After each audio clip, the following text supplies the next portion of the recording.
നിലമ്പൂരിൽ പി.വി. അൻവർ നാമനിർദ്ദേശ പത്രിക സമർപ്പിക്കുന്നു. തത്സമയ ദൃശ്യങ്ങളാണ്.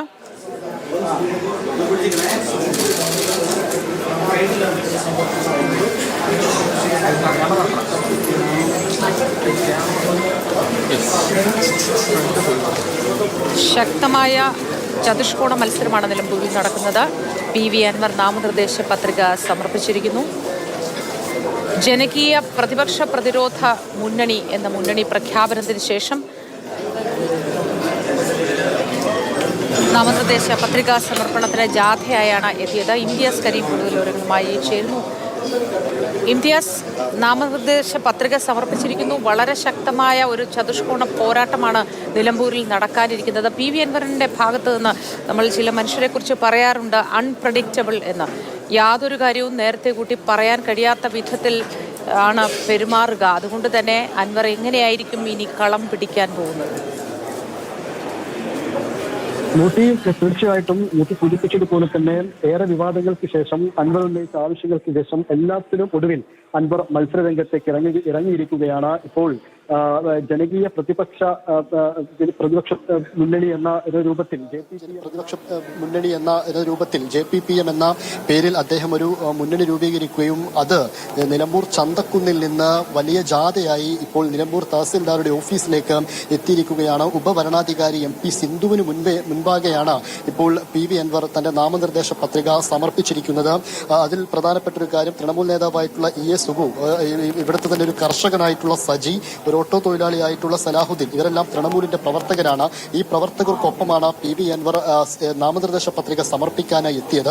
നാമനിർദ്ദേശ പത്രിക സമർപ്പിക്കുകയും ചെയ്തു. ഇതോടുകൂടി ഒരു ചതുർക്കോണ മത്സരത്തിലേക്ക് നിലമ്പൂർ പൂർണ്ണമായും ഒരുങ്ങിക്കഴിഞ്ഞു എന്ന് വേണം മനസ്സിലാക്കാൻ.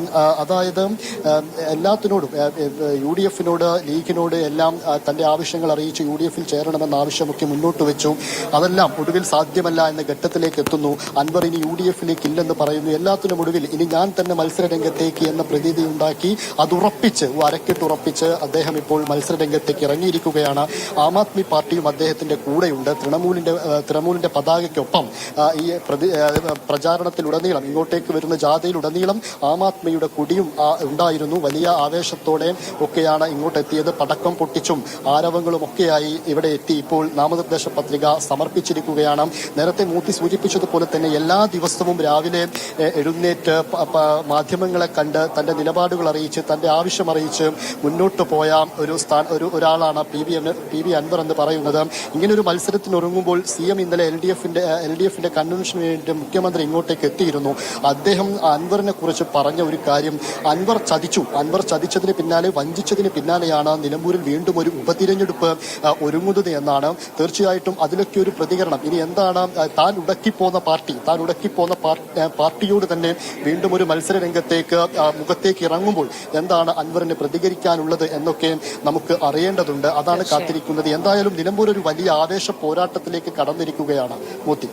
ശരി ഇംതിയാസ്, നിലമ്പൂരിലെ ആവേശ പോരാട്ടത്തിന്റെ ഭാഗമായി ഇതാ ഒരാൾ കൂടി നാമനിർദ്ദേശ പത്രിക സമർപ്പിച്ചിരിക്കുന്നു. പി.വി. അൻവർ ഒരു പുതിയ മുന്നണി പ്രഖ്യാപനവുമായൊക്കെ മുന്നോട്ട് പോവുകയാണ്. പോരാട്ടത്തിൽ താൻ ഉണ്ടായിരുന്ന പാർട്ടിക്കെതിരെ മത്സരിക്കാൻ ശക്തമായ പോരാട്ടം ഉന്നയിച്ചുകൊണ്ട്, പോരാട്ടത്തിൽ അവകാശവാദങ്ങൾ ഉന്നയിച്ചുകൊണ്ടാണ് മുന്നോട്ട് പോകുന്നത്. എല്ലാ കാര്യങ്ങളും തെളിവാക്കി മാറ്റുന്ന ശീലമുള്ളയാളാണ് പി.വി. അൻവർ. അതുകൊണ്ട് തന്നെ ഒപ്പം കൂട്ടാൻ UDF-ന് ഭയമുണ്ടോ എന്ന ചർച്ചകളും സജീവമായി മുന്നോട്ട് പോകുന്നുണ്ട്.